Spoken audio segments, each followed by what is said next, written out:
everybody, my name is Claudia and this is a channel 1.5 meters of knowledge.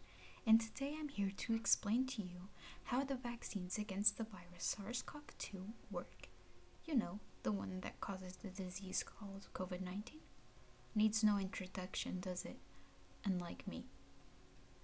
So, before I explain how the COVID-19 vaccines work, I shall present you with a simplified version of how SARS-CoV-2 virus is constituted and how it infects us.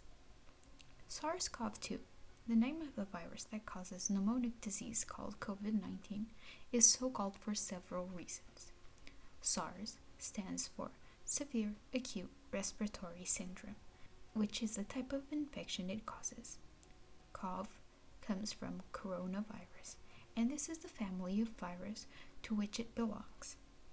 And 2, because we have already dealt with a less severe pandemic of SARS-CoV in 2002-2003. Coronaviruses, such as SARS-CoV and SARS-CoV-2, were given this name because they have a spherical form that is covered with spikes, similar to a crown. Inside the crown, a single RNA molecule that encodes all the proteins needed to form new viruses. When SARS-CoV-2 enters our body, it uses the proteins of the peaks, called S proteins, to bind to specific protein membrane receptors of our cells, almost like a key to open the cells from our respiratory system. As soon as the S spike key enters the ACE2 lock, the cells open the door and allow the virus contents to enter. By feeling at home within our cells, our cellular machinery starts working for the virus, replicating RNA and making proteins that are necessary for the formation of new SARS-CoV-2 viruses. Producing thousands of viruses in a cell, the cell eventually ruptures and releases the viruses into the lungs. Our immune system cells recognize S proteins, the spikes of the coronavirus, as being external to our body.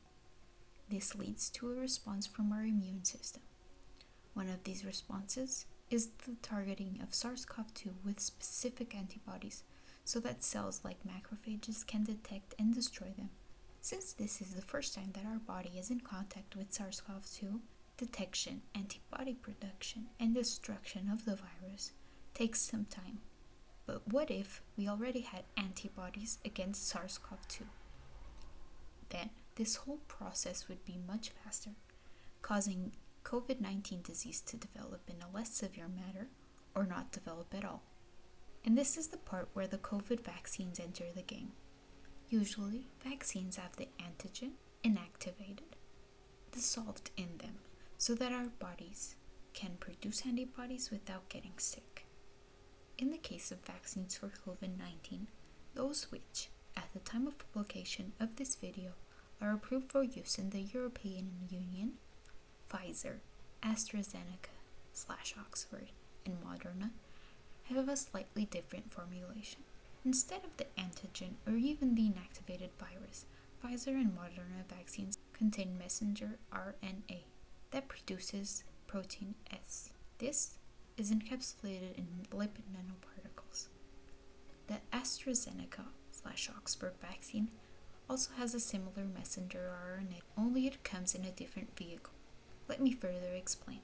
The vaccines are injected intramuscularly in our arm. When injected, as they are made of lipids, they merge with our cells' membrane because they have a similar constitution.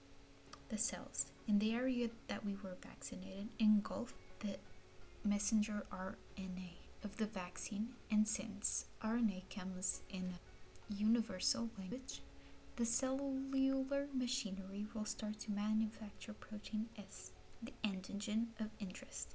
Now, our immune system goes through those muscle cells and thinks, what the hell?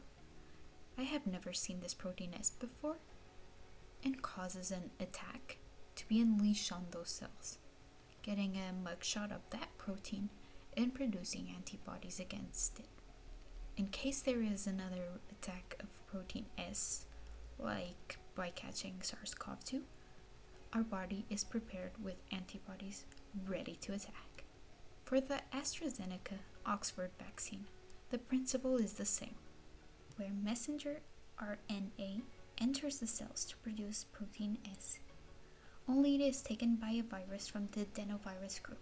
Since it has been depleted of other information, it only takes the messenger RNA to produce protein S. It does not have the ability to reproduce or cause disease. Many people have the perception that COVID-19 vaccines were developed so quickly that they can do us harm. I understand the concern.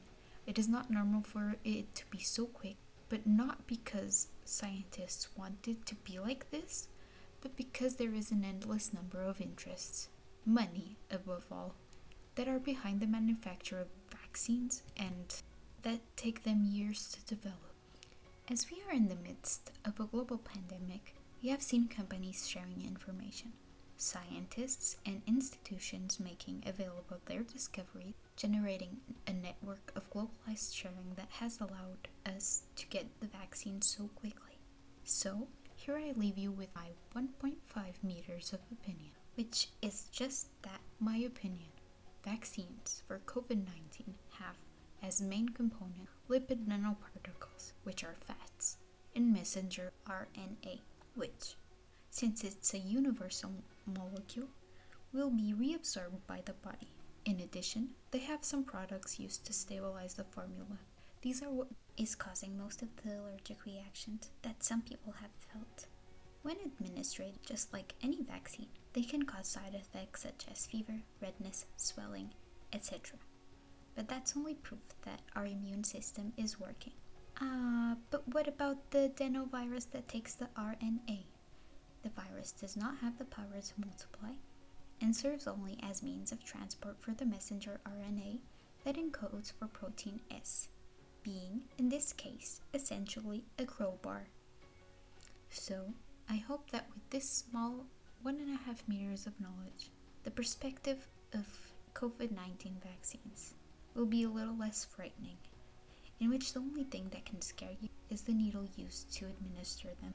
May information be on your side, and I hope to see you here for upcoming videos. Remember to subscribe and leave a comment if you wish. Goodbye, and see you next time.